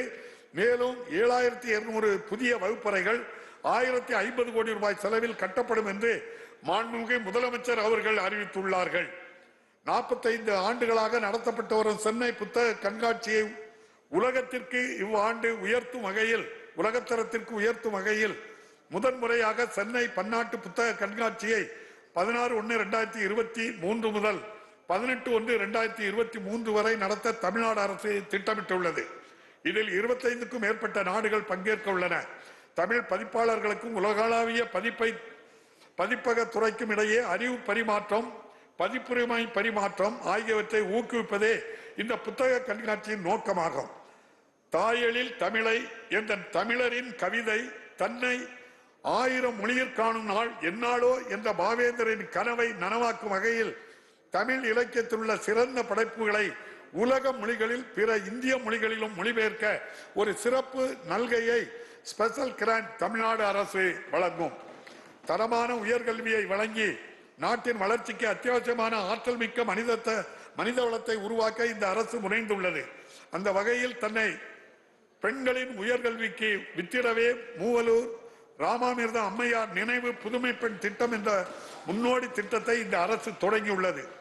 நடப்பு கல்வியாண்டில் இத்திட்டத்தின் மூலம் அரசு பள்ளிகளில் 6 முதல் 12ஆம் வகுப்பு வரை பயின்று உயர்கல்வி பயிலும் 1,28,780 மாணவிகள் மாதம் 1000 ரூபாய் உதவித்தொகை பெற்று பயனடைந்து வருகின்றனர். இந்நிதியாண்டின் இறுதிக்குள் பயன்பெறும் மாணவியரின் எண்ணிக்கை 2 லட்சத்திற்கு மேல் உயரும் என்று எதிர்பார்க்கப்படுகிறது. இதன் விளைவாக கடந்த ஆண்டை காட்டிலும் நடப்பு கல்வியாண்டில் கல்லூரிகளில் அரசு பள்ளி மாணவியரின் சேர்க்கை கணிசமாக அதிகரித்துள்ளது. தொழில்துறையின் தேவைகளை நிறைவு செய்வதற்காக பல் தொழில்நுட்ப கல்லூரிகளில் புதிய பாடப்பிரிவுகள் அறிமுகப்படுத்தப்பட்டுள்ளன. மேலும் வேலைவாய்ப்புகளை அதிகரிக்கும் வகையில் பெண்களுக்கு ஏற்ற பட்டய படிப்புகளையும் அரசு தொடங்கியுள்ளது. கட்டடம், இயந்திர பொறியியல் போன்றவற்றில் பட்டய படிப்புகள் நடப்பு கல்வியாண்டில் தமிழ் வழியில் கற்பிக்கப்படுகின்றன. நாட்டிலேயே முதன்முறையாக பன்னாட்டு செஸ் ஒலிம்பியாட் போட்டியை இந்த அரசு வெற்றிகரமாக சென்னையில் நடத்தியது. 180க்கு மேற்பட்ட நாடுகளைச் சேர்ந்த ஏறத்தாழ 1800 விளையாட்டு வீரர்களும் பிரதிநிதிகளும் கலந்து கொண்டனர். இப்போட்டியை மாண்புமிகு பிரதமர் அவர்கள் தொடங்கி வைத்தார்கள். இப்போட்டிக்காக தமிழ்நாடு அரசு மேற்கொண்ட சீரிய ஏற்பாடுகள் அனைவரும் வெகுவாக போற்றினார். உலகமே வியக்கும் வகையில் மிக குறுகிய காலத்தில் இந்த பன்னாட்டு போட்டியை சிறப்பாக நடத்தி காட்டிய தமிழ்நாடு அரசை நான் மனமாற பாராட்டுகிறேன். மாநிலம் முழுவதும் விளையாட்டு திறனை ஊக்குவித்திட முதலமைச்சர் கோப்பைக்கான போட்டிகளை அரசு அறிவித்துள்ளது. இப்போட்டிகளில் பள்ளி, கல்லூரி மாணவ மாணவியர், மாற்றுத்திறனாளிகள், அரசு பணியாளர்கள், பொதுமக்கள் என 5 பிரிவுகளில் ஆண் பெண் இருபாலரும் பங்கேற்கும் வகையில் தடகளம், கால்பந்து, கபடி, சிலம்பாட்டம் உள்ளிட்ட பல்வேறு விளையாட்டு போட்டிகள் மாநிலம் அங்கு நடத்தப்பட்டுள்ளன. உலகளவில் தொழில்நுட்பம் மற்றும் புதுமை திறன் உச்சி மாநாடு உமேஜின் முதன்முறையாக சென்னையில் வரும் மார்ச் மாதத்தில் நடைபெற உள்ளது. தொழில்நுட்ப நிறுவனங்கள், முதலீட்டாளர்கள், கல்வியாளர்கள், தொழில்நுட்பத்துறை முன்னோடிகள் ஆகியோரை ஒரே தளத்தில் ஒருங்கிணைத்து தொழில்நுட்பத்துறைக்கு புதிய உத்வேகத்தை இம்மாநாடு ஏற்படுத்தும். 1920ஆம் ஆண்டு சென்னை மாநகராட்சியில் நீதி கட்சியின் ஆட்சி காலத்தில் தொடங்கப்பட்ட மதிய உணவு திட்டம் பல்வேறு காலங்களில் தொடர்ந்து விரிவுபடுத்தப்பட்டு நாட்டிற்கே முன்மாதிரியாக இன்று திகழ்கிறது. ஏழை எளிய மாணவர்கள் அதிக அளவில் பள்ளிகளில் சேர்வதற்கும் தொடர்ந்து பயில்வதற்கும் இத்திட்டம் பெரும் பங்காற்றியுள்ளது. இதன் அடுத்த பரிமாணமாக கல்வி கற்கும் கனவுகள் பல சுமந்து கொண்டு வெறும் வயிற்றுடன் காலையில் பள்ளிக்கு வரும் குழந்தைகள் கல்வியில் கவனம் செலுத்த இயலாத நிலையை களைய முதலமைச்சரின் காலை உணவு திட்டம் அறிமுகப்படுத்தப்பட்டுள்ளது. முதற்கட்டமாக 1545 அரசு தொடக்க பள்ளிகளில் திட்டம் சிறப்பாக செயல்படுத்தப்பட்டு 1,14,000 மாணவர்களில் தினமும் பயன்பெறுகின்றனர். மதிய உணவு திட்டம் போன்றே இத்திட்டமும் நமது நாட்டிற்கே முன்னோடியாக விளங்கும் என நான் உறுதியாக நம்புகிறேன். தமிழ்நாடு பல்துறைகளில் தலை சிறந்து விளங்கவும் நமது மக்களின் வாழ்க்கை தரத்தை வளர்ந்த நாடுகளுக்கு நிகராக உயர்த்தவும் 2030ஆம் ஆண்டிற்குள் $1 டிரில்லியன் பொருளாதார வளர்ச்சி இலக்கை அடைய வேண்டும் என மாண்புமிகு முதலமைச்சர் அவர்கள் இலக்கிட்டுள்ளார்கள். இந்த அரசால் மேற்கொள்ளப்பட்ட பல முதலீட்டு மாநாடுகள், உலக அளவில் முதலீடுகளை ஈர்க்க மேற்கொண்ட முன்னெடுப்புகள் ஆகியவற்றின் பயனாக ஜூலை 2021 முதல் இன்று வரை 207 புரிந்துணர்வு ஒப்பந்தங்கள் கையெழுத்திடப்பட்டுள்ளன. இதனால் 2,23,210 கோடி ரூபாய் முதலீடும் 3,44,150 நபர்களுக்கான வேலை வாய்ப்புகளும் உறுதி செய்யப்படும். இக்காலகட்டத்தில் 28,232 கோடி ரூபாய் அந்நிய முதலீட்டை தமிழ்நாடு ஈர்த்துள்ளது என்பதும் குறிப்பிடத்தக்கது. தமிழ்நாடு உயிர் அறிவியல் மேம்பாட்டுக் கொள்கை, தமிழ்நாடு ஆராய்ச்சி மற்றும் மேம்பாட்டுக் கொள்கை, தமிழ்நாடு காலனி தோல் பொருட்கள் கொள்கை, தமிழ்நாடு விண்வெளி பாதுகாப்பு தொழில் கொள்கை போன்ற பல துறைசார் கொள்கைகள் 2022ஆம் ஆண்டில் இந்த அரசால் வெளியிடப்பட்டுள்ளன. மேலும் எரிபொருட்களில் எத்தனால் சேர்த்தல், பசுமை ஹைட்ரஜன், மின் வாகனங்களுக்கான கொள்கைகள் ஆகியவை மிக விரைவில் வெளியிடப்படும். சென்னை தவிர பிற நகரங்களில் தகவல் தொழில்நுட்ப நிறுவனங்கள் அமைந்திட உகந்த சூழலை உருவாக்க 7 இடங்களில் மினி டைடல் பூங்காக்கள் அமைக்கப்பட்டு வருகின்றன. மேலும் மாநிலத்தின் 3வது டைடல் பூங்கா மதுரையில் ரூபாய் 600 கோடி மதிப்பீட்டில் நிறுவப்படும். காஞ்சிபுரம் மாவட்டம் பரந்தூரில் ஒரு புதிய பன்னாட்டு விமான நிலையத்தை அமைப்பதற்கான ஆயத்த பணிகளை மாநில அரசு தொடங்கியுள்ளது. இது நமது மாநிலத்தின் அதிகரித்து வரும் விமான போக்குவரத்து தேவைகளை நிறைவு செய்வதோடு அப்பகுதி மக்களின் வாழ்வாதார மேம்பாட்டிற்கும் மாநிலத்தின் பொருளாதார வளர்ச்சிக்கும் வழிகோலும். கோவிட் பெருந்தொற்றால் கடும் பாதிப்புக்குள்ளான குறு சிறு மற்றும் நடுத்தர நிறுவனங்கள் அரசு மேற்கொண்ட பல்வேறு நடவடிக்கைகளால் பெருமளவில் மீண்டு வந்துள்ளன. இந்நிதியாண்டின் முதல் 6 மாதங்களில் இந்நிறுவனங்களுக்கு வழங்கப்படும் கடன்கள் 20%, கடன் கணக்குகளின் எண்ணிக்கை 19% உயர்ந்துள்ளன. இந்த அரசு ஆட்சி பொறுப்பேற்ற பின்னர் 2,344 கோடி ரூபாய் மதிப்புள்ள 16,000க்கும் மேற்பட்ட சுயதொழில் திட்டங்களுக்கு உதவிகள் வழங்கப்பட்டுள்ளதோடு நடப்பாண்டில் குறு சிறு மற்றும் நடுத்தர நிறுவனங்களுக்கென 5 புதிய தொழில்பேட்டைகளையும் அரசு தொடங்கியுள்ளது. தமிழ்நாடு புத்தொழில் மற்றும் புத்தாக்க இயக்கத்தின் ஸ்டார்ட் அப் தமிழ்நாடு வாயிலாக மாநிலத்தில் உள்ள புத்தொழில்களுக்கு உகந்த சூழல் உருவாக்கப்பட்டுள்ளது. மே 2021 முதல் மாநிலத்தில் பதிவு செய்யப்பட்ட புத்தொழில்களின் எண்ணிக்கை இரட்டிப்பாகியுள்ளது. மேலும் நம் நாட்டிலேயே முதன்முறையாக பட்டியலினத்தவர் மற்றும் பழங்குடியினரின் புத்தொழில்களுக்கு உதவ 30 கோடி ரூபாய் சிறப்பு நிதி அரசால் ஒப்படைக்கப்பட்டுள்ளது. இதனால் அனைவரையும் உள்ளடக்கிய புத்தொழில் சூழல் மாநிலத்தில் உறுதி செய்யப்பட்டுள்ளது. தமிழ்நாட்டு இளைஞர்கள் உலகத்தரம் வாய்ந்த திறன் பயிற்சி பெற்று திறமையிலும் தகுதியிலும் சிறந்து விளங்கிட நான் முதல்வன் திட்டத்தை அரசு தொடங்கியுள்ளது. கற்கும் கல்விக்கும் தொழில்துறைகளின் தேவைக்கும் இடையே உள்ள இடைவெளியை நிறைவு செய்து வேலைவாய்ப்புகளை பெற்றுத்தரக்கூடிய திறன் பயிற்சிகளும் தொழில் சார்ந்த பயிற்சிகளும் மாணவர்களுக்கு வழங்கப்படுகின்றன. இத்தகைய சீரிய முன்னெடுப்புகளின் மூலம் 3 லட்சம் பொறியியல் கல்லூரி மாணவர்களுக்கு திறன் பயிற்சிகள் வழங்கப்படுகின்றன. மேலும் 4 லட்சம் கலை மற்றும் அறிவியல் கல்லூரி மாணவர்களும் இதன் மூலம் பயனடைவர். கல்லூரி படிப்பு முடியும் தருவாயிலேயே மாணவர்களின் கல்வி தகுதிக்கேற்ப வேலை வாய்ப்பினை உறுதி செய்வதோடு தொழில் நிறுவனங்களில் பணியாற்ற திறன்மிகு மாணவர்களை உருவாக்குவதும் இத்திட்டத்தின் முக்கிய நோக்கமாகும். கிராமப்புற பகுதிகளில் அடிப்படை வசதிகளை ஏற்படுத்தி கட்டமைப்புகளை மேம்படுத்தி வாழ்வாதார திட்டங்களின் மூலம் வறுமையை அகற்றிடும் முயற்சிகளில் இந்த அரசு முழுமையாக ஈடுபட்டுள்ளது.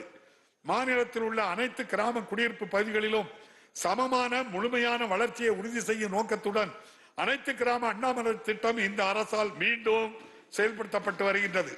2022-23ஆம் ஆண்டில் மொத்தம் 1,155 கோடி ரூபாய் மதிப்பீட்டில் 2,544 ஊராட்சிகளில் பணிகள் மேற்கொள்ளப்பட்டு வருகின்றன. மக்கள் அனைவரும் ஒற்றுமையுடன் சகோதர உணர்வுடன் வாழ வேண்டும் என்ற உயரிய நோக்கத்துடன் முத்தமிழறிஞர் கலைஞர் அவர்களால் கொண்டு வரப்பட்ட பெரியார் நினைவு சமத்துவபுரம் திட்டத்தை இந்த அரசு மீட்டெடுத்து வருகின்றது. முதற்கட்டமாக 149 சமத்துவபுரங்களில் 190 கோடி ரூபாய் மதிப்பீட்டில் மேற்கொண்ட புதுப்பிக்கும் பணிகள் முடிவடையும் தருவாயில் உள்ளன. அதேபோல் நகர்ப்புற பகுதிகளில் கட்டமைப்பு வசதிகளை மேம்படுத்திட வரும் 4 ஆண்டுகளில் 20,990 கிலோமீட்டர் நீளமுள்ள நகர்ப்புற சாலைகள் 9,588 கோடி ரூபாய் செலவில் மேம்படுத்தப்படும் என சென்ற கூட்டத்தொடரில் மாண்புமிகு முதலமைச்சர் அவர்கள் அறிவித்தார்கள். இப்பணிகள் விரைவில் முடிக்கப்படும். 53 இடங்களில் தேங்கியுள்ள பழைய கழிவுகளை லீகசி வேஸ்ட் சுற்றுச்சூழலுக்கு உகந்தவாறு உயிரி அகழ்ந்தெடுத்தல் பயோமைனிங் முறையில் அப்புறப்படுத்தி நிலங்கள் மீட்டெடுக்கப்பட உள்ளன. இதற்காக ரூபாய் 122 கோடி ரூபாய் ஒதுக்கீடு செய்யப்பட்டுள்ளது. இதுவரை 369 ஏக்கர் நிலங்கள் மீட்டெடுக்கப்பட்டு பசுமையான பகுதிகளாக மாற்றப்பட்டு வருகின்றன. மக்களின் குடிநீர் தேவைகளை நிறைவு செய்வதற்காக 15,734 கோடி ரூபாய் மதிப்பீட்டில் 103 கூட்டு குடிநீர் திட்டங்களுக்கு உயிர்நீர் இயக்கத்தின் கீழ் ஜல்ஜீவன் மிஷன் அரசு ஒப்புதல் அளித்துள்ளது. மேலும் நகர்ப்புற பகுதிகளுக்கு குடிநீர் வழங்கும் பணிகளுக்காக அம்ருத் திட்டத்தின் கீழ் 3,166 கோடி ரூபாய் ஒப்புதல் அளிக்கப்பட்டுள்ளது. இதன் மூலம் மாநிலம் முழுவதும் 1,64,00,000 மக்கள் பயன்பெறுவார்கள். நகரங்களின் திட்டமிட்ட வளர்ச்சியை உறுதி செய்யவும் முறைப்படுத்தவும் 6 புதிய நகர வளர்ச்சி குழுமங்கள் அமைக்கப்பட்டுள்ளன. சென்னையும் அதை சுற்றியுள்ள பகுதிகளும் மிக வேகமாக வளர்ச்சியடைந்து வருகின்றன. இப்பெருநகர தொகுப்பின் அடிப்படை தேவைகளை நிறைவு செய்து பொருளாதார வளர்ச்சிக்கு வித்திடும் வகையில் சென்னை பெருநகரின் எல்லை 5 மடங்காக 5,904 சதுர கிலோமீட்டர் அளவிற்கு விரிவாக்கப்பட்டுள்ளது. சென்னை பெருநகர பகுதிக்கான போக்குவரத்து திட்டங்களை தயாரிக்கவும் பல்வேறு துறைகளால் செயல்படுத்தப்படும் போக்குவரத்து அமைப்புகளையும் சேவைகளையும் ஒருங்கிணைத்திடவும் சென்னை ஒருங்கிணைந்த பெருநகர போக்குவரத்து குழுமம் கும்டா 2010 ஆண்டில் அமைக்கப்பட்டது. பல ஆண்டுகளாக செயல்படாமல் இருந்த இக்குழுமத்திற்கு இந்த அரசு புத்துயிர் அளித்துள்ளது. கடந்த நவம்பர் மாதத்தில் இக்குழுமத்தின் முதல் கூட்டம் மாண்புமிகு முதலமைச்சர் அவர்களின் தலைமையில் நடைபெற்றது. ஒருங்கிணைந்த பயணச்சீட்டு முறை, பல்வேறு போக்குவரத்து திட்டம், பெண்களுக்கும் மாணவர்களுக்கும் பாதுகாப்பான பயணத்தை உறுதி செய்தல் ஆகியவை மேற்கொள்ளப்படும். சென்னை பெருநகரின் வேகமான வளர்ச்சி நீடித்து நிலைக்கத்தக்கதாக இருக்க வேண்டுமெனில் இந்த பெருநகரை சுற்றியுள்ள பகுதிகளில் திட்டமிட்ட வளர்ச்சி அவசியம் என்பதை இந்த அரசு முழுமையாக உணர்ந்துள்ளது. இந்த வகையில் சென்னைக்கு அருகே உள்ள மாடம்பாக்கத்தில் 600 ஏக்கர் பரப்பளவில் நிலத்திரட்டு பூலி முறையில் புதிய வளர்ச்சி பகுதியை உருவாக்குவதற்கான ஒரு முன்னோடி முயற்சி சென்னை பெருநகர வளர்ச்சி குழுமத்தால் மேற்கொள்ளப்பட்டு வருகின்றது. நில உரிமையாளர்களின் ஒப்புதலோடு நிலங்களை பெற்று திரட்டி திட்டமிட்ட வளர்ச்சிக்கு ஏதுவாக பல்வேறு நில பயன்பாடுகளுக்கு ஏற்றவாறு அவற்றை நில வகைப்பாடு செய்து நில உரிமையாளர்களுக்கு பங்கீடு செய்து வழங்கி புறநகர் வளர்ச்சிக்கு வித்திடும் பணிகள் விரைவாக நடைபெற்று வருகின்றன. பெரும்பாலான நில உரிமையாளர்கள் மனம் வந்து ஒப்புதல் அளித்துள்ள இப்பணிகள் விரைவில் நிறைவேறும். இதன் அடுத்த கட்டமாக இதே நிலத்திரட்டு முறையை பின்பற்றி கிழக்கு கடற்கரை சாலையை ஒட்டி மாமல்லபுரம் அருகே புதிய துணை நகரம் ஒன்று அமைக்கப்படும். இச்சாலையும் 4 வழி சாலையாக தரம் உயர்த்தப்படுவதால் சென்னை பெருநகர பகுதியின் அடுத்த கட்ட வளர்ச்சிக்கு அச்சாணியாக இத்திட்டம் விளங்கும். பொருளாதார வளர்ச்சிக்கு இன்றியமையாத தரமான பாதுகாப்பான சாலை இணைப்புகளை மாநிலம் முழுவதும் அமைத்திட இந்த அரசு பல்வேறு திட்டங்களை செயல்படுத்தி வருகின்றது. ஒருங்கிணைந்த சாலை மேம்பாட்டு திட்டத்தின் கீழ் 5,582 கோடி ரூபாய் மதிப்பீட்டில் 2,263 புதிய பணிகளை மேற்கொள்ள அரசு ஒப்புதல் வழங்கியுள்ளது. மேலும் 560 கோடி ரூபாய் மதிப்பீட்டில் 131 தரைப்பாலங்களை உயர்மட்ட மேம்பாலங்களாக மாற்றுதல், 142 கோடி ரூபாய் மதிப்பீட்டில் புறவழி சாலைகள் அமைத்தல், 327 கோடி ரூபாய் செலவில் 8 ரயில்வே மேம்பாலங்கள் அமைக்கும் புதிய பணிகள் போன்றவை நடப்பாண்டில் மேற்கொள்ளப்பட உள்ளன. வாழ்வாதார மேம்பாடு, திறன் வளர்ச்சி, சுயசார்பு வாயிலாக மகளிரின் முன்னேற்றத்திற்கு முக்கிய காரணியாக சுய உதவி குழுக்கள் திகழ்கின்றன. இவ்வாண்டில் 3,97,000 மகளிரை உறுப்பினர்களாக கொண்டு 42,845 புதிய சுய உதவி குழுக்கள் அமைக்கப்பட்டுள்ளன. இந்நிதியாண்டில் இதுவரை 3,07,000 சுய உதவி குழுக்களுக்கு 16,949 கோடி ரூபாய் வங்கி கடன்கள் வழங்கப்பட்டுள்ளன. சுய உதவி குழுக்களால் தயாரிக்கப்படும் பொருட்களின் தரத்தை மேம்படுத்தி மின் வணிக தளங்களின் வாயிலாக விற்பனை வாய்ப்புகளை உயர்த்திட மதி என்ற முத்திரை பிராண்ட் அரசால் ஊக்குவிக்கப்பட்டு வருகின்றது. சாதாரண நகர பேருந்துகளில் மகளிர் அனைவருக்கும் கட்டணமில்லா பயணம் என்ற புரட்சிகரமான திட்டத்தின் மூலம் மாநிலத்தில் பெண்களிடையே பொருளாதார மேம்பாடு மட்டுமின்றி சமூக எழுச்சியும் ஏற்பட்டுள்ளது. நாள்தோறும் 36 லட்சம் பயணங்கள் செய்து மகளிர் பயனடைந்து வரும் இத்திட்டத்தின் மூலம் ஒவ்வொரு பெண்ணும் சராசரியாக மாதத்திற்கு ரூபாய் 888 ரூபாய் அளவிற்கு சேமிக்கின்றனர் என்று மாநில திட்டக்குழுவின் ஆய்வு தெரிவித்துள்ளது. தற்போதுள்ள பழைய பேருந்துகளை மாற்றி சுற்றுச்சூழலுக்கு உகந்த புதிய பசுமை பேருந்துகளை அறிமுகப்படுத்த அரசு உறுதி பூண்டுள்ளது. 2213 BS6 பேருந்துகள் மற்றும் 500 மின்சார பேருந்துகள் KFW நிதியிலும் 1000 BS6 பேருந்துகள் மாநில அரசு நிதியுதவியிலும் கொள்முதல் செய்யப்பட்டு இவ்வாண்டு பயன்பாட்டிற்கு கொண்டு வரப்படும். சென்னை மெட்ரோ ரயில் திட்டத்தின் முதற்கட்டத்தில் அமைக்கப்பட்ட 54 கிலோமீட்டர் நீளமுள்ள 2 வழித்தடங்களில் உலகத்தரம் வாய்ந்த சேவைகள் வழங்கப்பட்டு வருகின்றன. கோவிட் பெருந்தொற்றிற்கு பின் நாள்தோறும் பயணிக்கும் நபர்களின் எண்ணிக்கை தொடர்ந்து அதிகரித்து வருகிறது. 2022ஆம் ஆண்டில் ஜூன் மாதத்தில் நாள் ஒன்றுக்கு 1,76,000 பயணிகள் என்று இருந்த எண்ணிக்கை டிசம்பர் மாதத்தில் 2,07,000 ஆக உயர்ந்துள்ளது. 2,07,000 உயர்ந்துள்ளது. 63,246 கோடி ரூபாய் மதிப்பில் 118.9 கிலோமீட்டர் நீளமுள்ள சென்னை மெட்ரோ ரயிலின் 2ஆம் கட்ட பணிகள் துரிதமாக செயல்படுத்தப்பட்டு வருகின்றன. மாநிலத்தில் குவிந்து கிடக்கும் சுற்றுலா வளர்ச்சிக்கான வாய்ப்புகளை பயன்படுத்தி சுற்றுலா சார்ந்த பொருளாதாரத்தை மேம்படுத்துவதற்கு ஒரு ஒருங்கிணைந்த அணுகுமுறையை அரசு பின்பற்றுகிறது.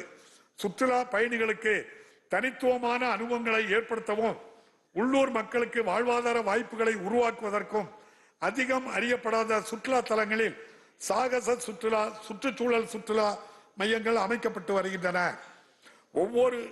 ஒப்பாரும் இக்காரும் இல்லா தமிழ் மாமன்னர் ராசராச சோழனின் அரும் பெருமைகளை போற்றும் நோக்குடன் அவரது பிறந்த நாளான சதய விழா இனி அரசு விழாவாக கொண்டாடப்படும் என அரசு அறிவித்துள்ளது. மேலும் சோழ பேரரசின் புகழை காட்சிப்படுத்தும் வகையில் ராசராச சோழனின் மணிமண்டபம் புதுப்பிக்கப்பட்டு மெருகேற்றப்படும் எனவும் உலகாண்ட தமிழ் மாமன்னர் ராசேந்திர சோழரின் பிறந்த நாளான ஆடி திருவாதிரை இனி அரசு விழாவாக கொண்டாடப்படும் எனவும் மாண்புமிகு முதலமைச்சர் அவர்கள் அறிவித்துள்ளார்கள். மாநிலத்தில் உள்ள தொல்பொருள் மற்றும் வரலாற்று நினைவு சின்னங்கள் செழுமையான மரபினை பாதுகாப்பதற்கான தீவிர நடவடிக்கைகள் அரசால் மேற்கொள்ளப்பட்டு வருகின்றன. கீழடி அகழ்வாயில் கிடைத்த தொல்பொருட்களை காட்சிப்படுத்துவதற்காக அமைக்கப்படும் உலக தரம் வாய்ந்த அருங்காட்சியகத்தின் கட்டுமான பணிகள் நிறைவடையும் தருவாயில் உள்ளன. இதுபோன்று ஆதிச்சநல்லூர், கொற்கை, சிவகலை ஆகிய பகுதிகளில் அகழ்ந்தெடுக்கப்பட்ட தொல்பொருட்களை காட்சிப்படுத்துவதற்கான பொருணை அருங்காட்சியகம் அமைக்கும் பணிகளும் நடைபெற்று வருகின்றன. இந்த அரசு ஆட்சி பொறுப்பேற்றதிலிருந்து கோவில் நிலையங்களையும் உடைமைகளையும் பாதுகாப்பதற்கு தேவையான அனைத்து நடவடிக்கைகளையும் எடுத்து வருகின்றது. இதுவரையில் 3,657 கோடி ரூபாய் மதிப்புள்ள நிலங்களும் சொத்துக்களும் மீட்டெடுக்கப்பட்டுள்ளன. மகத்தான இப்பணிகளுக்காக தமிழ்நாடு அரசிற்கு என் மனமார்ந்த பாராட்டுகளை தெரிவித்துக் கொள்கிறேன். இந்த ஆண்டு 158 கோடி ரூபாய் மதிப்பீட்டில் 34 கோயில்களின் புதிய கட்டுமான பணிகளை அரசு தொடங்கியுள்ளது. மேலும் திருச்செந்தூர் திருக்கோவில் பகுதியில் 300 கோடி ரூபாய் மதிப்பீட்டில் பெருந்திட்ட வளாக பணிகள் தொடங்கப்பட்டுள்ளன. அனைவரையும் உள்ளடக்கிய வளர்ச்சி என்ற கொள்கையுடன் செயல்படும் இந்த அரசு சமூகத்தின் விளிம்பு நிலையில் உள்ள அடித்தட்டு மக்கள் அனைவரும் சமூக பொருளாதார கல்வி மேம்பாட்டினை அடைவதற்காக பல்வேறு சிறப்பு திட்டங்களை செயல்படுத்தி வருகிறது. ஆயுதிராவிடர் மற்றும் பழங்குடியின மாணவர்களுக்கான புதிய விடுதி கட்டடங்கள், திறன்மிகு வகுப்பறைகள் அமைத்தல், உண்டு உறைவிட பள்ளிகளை மேம்படுத்தல் உள்ளிட்ட பல்வேறு பணிகள் 425.40 கோடி ரூபாய் மதிப்பீட்டில் மேற்கொள்ளப்பட்டு வருகின்றன. மாநிலம் முழுவதும் வீடின்றி வசித்து வரும் அழிவின் விளிம்பில் உள்ள பழங்குடியினருக்கு 1537 வீடுகள் கட்டும் பணிகள் நடைபெற்று வருகின்றன. வனங்களில் வசிக்கும் பழங்குடியின மக்களின் உரிமைகளை உறுதி செய்யும் பொருட்டு கடந்த 1.5 ஆண்டுகளில் வன உரிமை சட்டம் 2006 கீழ் 2293 பழங்குடியின குடும்பங்களுக்கு வன உரிமைகள் வழங்கப்பட்டுள்ளன. தமிழ்நாட்டில் சமூக நீதியை நிலைநாட்டி சமூகத்தில் பின்தங்கியுள்ள மக்களின் முன்னேற்றத்தினை உறுதி செய்யும் வகையில் சிறப்பான இடஒதுக்கீடு முறையை தமிழ்நாடு அரசு பின்பற்றி வருகிறது. பொருளாதாரத்தில் பின்தங்கிய பிரிவினருக்கு 10% இடஒதுக்கீடு வழங்கப்பட்டுள்ளது. சமூக நீதி கொள்கைகளுக்கு எதிராக 10% இடஒதுக்கீடு கொள்கை சமூக நீதி கொள்கைக்கு எதிராக உள்ளதால் தற்போது நமது மாநிலத்தில் பின்பற்றப்படும் இடஒதுக்கீடு முறையே தொடரும் என்ற கொள்கையை கோட்பாட்டில் இருந்து இந்த அரசு உறுதியாக உள்ளது. சமூகத்தில் பின்தங்கியுள்ளோரின் பொருளாதார மேம்பாட்டை உறுதி செய்ய தமிழ்நாடு பிற்படுத்தப்பட்டோர் பொருளாதார மேம்பாட்டுக் கழகம், தமிழ்நாடு சிறுபான்மையினர் பொருளாதார மேம்பாட்டுக் கழகம் ஆகியவற்றின் மூலம் 210 கோடி ரூபாய் அளவிற்கு கடன்கள் வழங்குவதற்கு நடவடிக்கை மேற்கொள்ளப்பட்டு வருகின்றன. கண்ணை இமை காப்பது போல் சிறுபான்மையினர் உரிமைகளையும் நலன்களையும் பாதுகாக்க பல்வேறு நடவடிக்கைகளை இந்த அரசு மேற்கொண்டு வருகிறது. கட்சி மற்றும் செருசலேமுக்கு புனித பயணம் மேற்கொள்ளும் பயணிகளுக்கு மானியம் வழங்கும் திட்டம் தொடர்ந்து செயல்படுத்தப்படும். சமூகத்தில் நலிவடைந்த பிரிவினரின் நிலையை மேம்படுத்துவதை இந்த அரசு நோக்கமாக கொண்டுள்ளது. மாற்றுத்திறனாளிகள் பெறும் மாதாந்திர ஓய்வூதியத்தை ரூபாய் 1000 இருந்து 1500 ரூபாயாகவும், தங்களை தாங்களே பராமரித்துக் கொள்ள இயலாத மாற்றுத்திறனாளிகளுக்கு பராமரிப்பு உதவித்தொகையை ரூபாய் 1500 ரூபாயில் இருந்து 2000 ரூபாயாகவும் உயர்த்த மாண்புமிகு முதலமைச்சர் அவர்கள் ஆணையிட்டு வழங்கப்பட்டு வருகிறது. இதற்காக ஆண்டொன்றுக்கு 388 கோடி ரூபாய் கூடுதல் செலவினம் ஏற்படும். இதனால் மாநிலம் முழுவதும் உள்ள 6,45,000 மாற்றுத்திறனாளிகள் பயன்பெறுவார்கள். அரசு பணியாளர்களின் நலனை கருத்தில் கொண்டு சுமார் 16 லட்சம் அரசு அலுவலர்கள், ஆசிரியர்கள், ஓய்வூதியதாரர்கள், குடும்ப ஓய்வூதியதாரர்கள் பயன்பெறும் வகையில் இந்த அரசு 1/1/2023 முதல் அகவிலைப்படையை 34% 38% உயர்த்தி வழங்கியுள்ளது. இதனால் ஆண்டொன்றுக்கு அரசுக்கு 2359 கோடி ரூபாய் கூடுதல் செலவினம் ஏற்படும். ஓய்வூதியர்களுக்கான வாழ்நாள் சான்றிதழ் வழங்கும் முறை மின்னணு முறையில் எளிமையாக்கப்பட்டு ஓய்வூதியதாரர்கள் இருக்கும் இடத்தில் இருந்தே இச்சேவையை பெறுவதற்கு வழிவகை செய்யப்பட்டுள்ளது. இந்த அரசு பதவியேற்ற பின் 2021 ஆண்டில் நம் மாநிலத்தில் மழை வெள்ளத்தால் சேதம் ஏற்பட்டு மக்களின் இயல்பு வாழ்க்கை பாதிக்கப்பட்டது. அந்த பேரிடரை எதிர்கொண்ட அனுபவத்தில் அடிப்படையில் சமீபத்தில் ஏற்பட்ட புயலையும் கனமழையையும் இந்த அரசு மிகச் சிறப்பாக கையாண்டது. கோவிட் பெருந்தொற்று உள்ளிட்ட பல்வேறு காரணங்களால் மாநிலத்தின் பொருளாதார தேக்க நிலையை அடைந்திருந்தது. கடந்த 1.5 ஆண்டுகளில் இந்த அரசு மேற்கொண்ட பொருளாதார சீர்திருத்தங்களாலும் நல திட்டங்களாலும் வளர்ச்சி பணிகளாலும் இந்நிலை மாறி தற்போது தமிழ்நாடு வளர்ச்சி பாதையில் முன்னேறி செல்கிறது. சட்டம் ஒழுங்கை சிறப்பாக நிலைநாட்டுவதால் தமிழ்நாடு தொடர்ந்து அமைதி பூங்காவையாக திகழ்கிறது. இதனால் பன்னாட்டு முதலீடுகளை ஈர்த்து அனைத்து துறைகளிலும் முதன்மை மாநிலமாக தமிழ்நாடு திகழ்கிறது. சமூக நீதி, சுயமரியாதை, அனைவரையும் உள்ளடக்கிய வளர்ச்சி, சமத்துவம், பெண்ணுரிமை, மத நல்லிணக்கம், பல்லுயிர் ஓம்புதல் ஆகிய கொள்கைகள் இவ்வரசின் அடித்தளமாக அமைந்துள்ளன. தந்தை பெரியார், அண்ணல் அம்பேத்கர், பெருந்தலைவர் காமராஜர், பேரறிஞர் அண்ணா, முத்தமிழறிஞர் கலைஞர் போன்ற மாபெரும் தலைவர்களின் கொள்கைகளையும் கோட்பாடுகளையும் பின்பற்றி பார்போற்றும் திராவிட மாடல் ஆட்சியை இந்த அரசு வழங்கி வருகின்றது. தமிழர்களின் நலன், தமிழ்நாட்டின் வளம் ஆகியவற்றை மட்டுமே குறிக்கோளாக கொண்டு இவ்வரசு அயராது உழைத்து வருகின்றது. எத்தனை இடர்பாடுகள் இந்த லட்சிய பாதையில் எதிர் நின்றாலும் அவற்றையெல்லாம் கடந்து தமிழ்நாட்டை வளர்ச்சி பாதையில் வெற்றிகரமாக இந்த அரசு தொடர்ந்து வழிநடத்தி செல்கிறது.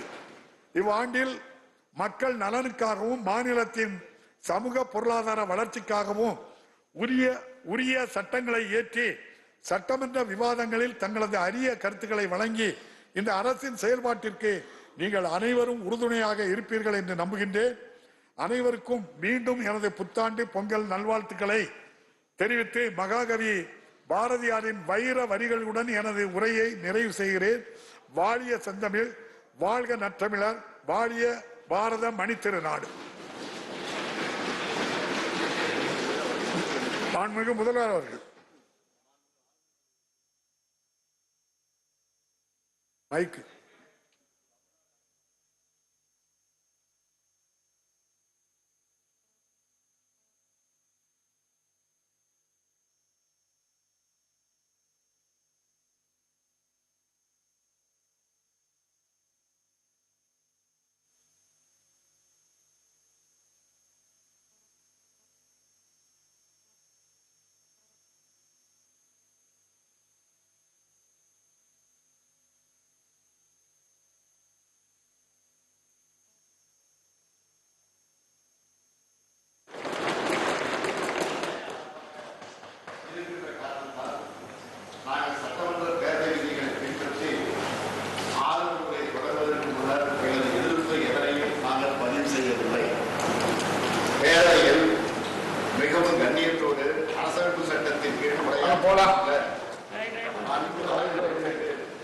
முழு மரியாதை நாங்கள் நடந்து கொண்டோம். ஆனால் எங்களது கொள்கைக்கு மாறாக மட்டுமல்ல, அரசின் கொள்கைக்கு கூட மாறாக தமிழ்நாடு அரசு தயாரித்த மாநில ஆளுநர்களால் இசைவளிக்கப்பட்ட அச்சிடப்பட்ட முறையை முறையாக படிக்காதது மிகவும்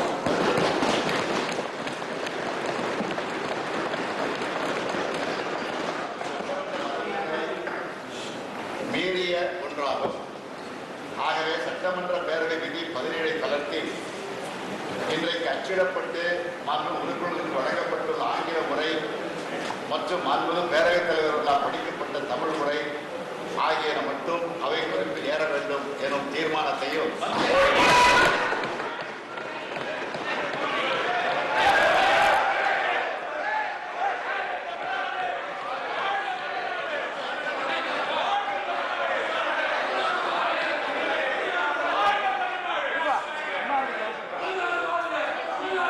அதேபோல இங்கே அச்சிடப்பட்டு பதவிகளுக்கு மாறாக ஆளுநரை இணைத்து விடுத்த படித்த பகுதியில் இடம்பெறாது என்னும் தீர்மானத்தையும் நான் முன்மொழிந்து தீர்மானத்தை பேரவை ஒருமனதாக நிறைவேற்ற வேண்டும் என